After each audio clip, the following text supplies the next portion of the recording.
भक्तों नमस्कार।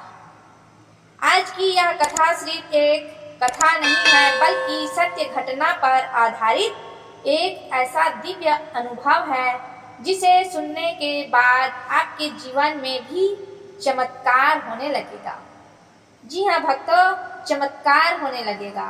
आज की इस पावन वीडियो में आप सुनेंगे श्री सत्यनारायण भगवान की अद्भुत कथा और साथ ही अंत में सुनेंगे बहुत ही शक्तिशाली धन वर्षा लक्ष्मी नारायण मंत्र, जिसके जाप से ही धन सुख और सौभाग्य का आगमन होता है। इसलिए भक्तों वीडियो में आखिर तक जरूर बने रहें, क्योंकि कथा के अंत में जो मंत्र सुनाया जाएगा उसे सच्चे मन से सुनने मात्र से ही माँ लक्ष्मी और भगवान नारायण की कृपा बरसने लगती है।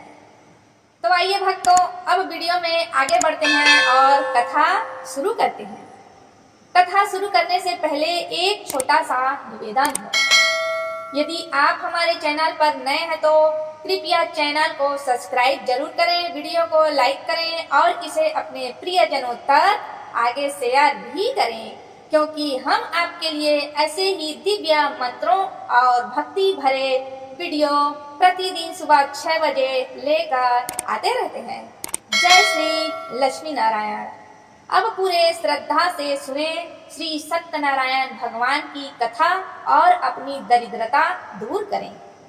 कहते हैं जहाँ सच्चे मन से श्री सत्यनारायण भगवान की पूजा होती है, वहाँ दुख और दरिद्रता ज्यादा देर टिक नहीं पाती। बहुत समय पहले की बात है, एक छोटे से गांव में एक गरीब लकड़हारा अपनी पत्नी और बच्चों के साथ रहता था।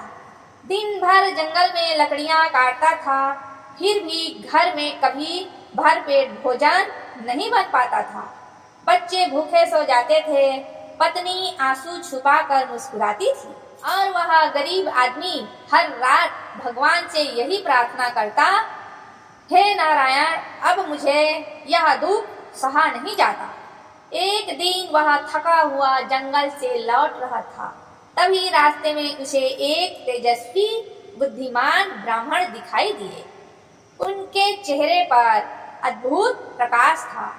उन्होंने पूछा, बेटा इतने दुखी क्यों हो? गरीब आदमी उसके चरणों में गिरकर बोला, अपनी सारी गरीबी की कहानी सुना डाली।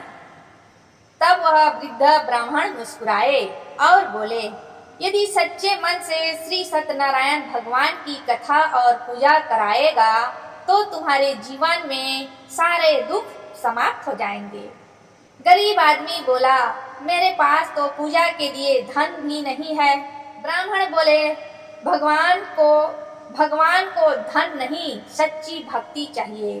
अगले ही दिन उसी गरीब आदमी ने थोड़े से गुड़, केला और आटे से श्री सत्यनारायण भगवान की पूजा शुरू करी। पूजा पूरी होते ही उसके जीवन में चमत्कार होने लगे। धीरे धीरे घर में धन आने लगा, बीमार बच्चे ठीक हो गए, टूटा हुआ घर बनने लगा और कुछ ही महीनों में वही गरीब आदमी पूरे गांव का सबसे सम्मानित व्यक्ति बन गया। लेकिन भक्तों, समय बदलते देर नहीं लगती। धीरे धीरे उसमें अपने धन का घमंड आ गया और वह भगवान को दिया हुआ वचन भूल गया। फिर अचानक उसका व्यापार बंद होने लगा, धन खत्म होने लगा, घर में फिर दुख वापस लौट आई। तब उसे अपनी गलती का एहसास हुआ। वह रोते हुए भगवान के चरणों में गिर पड़ा, हे सत्यनारायण भगवान, मुझे क्षमा कर दीजिए। उसने फिर से सच्चे मन से पूजा कथा करवाई और देखते ही देखते भगवान ने उसकी किस्मत दोबारा बदल दिया। उसके डूबते हुए नाव को वापस। तो इस कथा से हमें यही सीख मिलती है कि जो इंसान सत्य और भक्ति का साथ नहीं छोड़ता, भगवान स्वयं उसकी रक्षा करते हैं। अब समय आ गया है उस दिव्य और चमत्कारी लक्ष्मी नारायण धन वर्षा मंत्र का।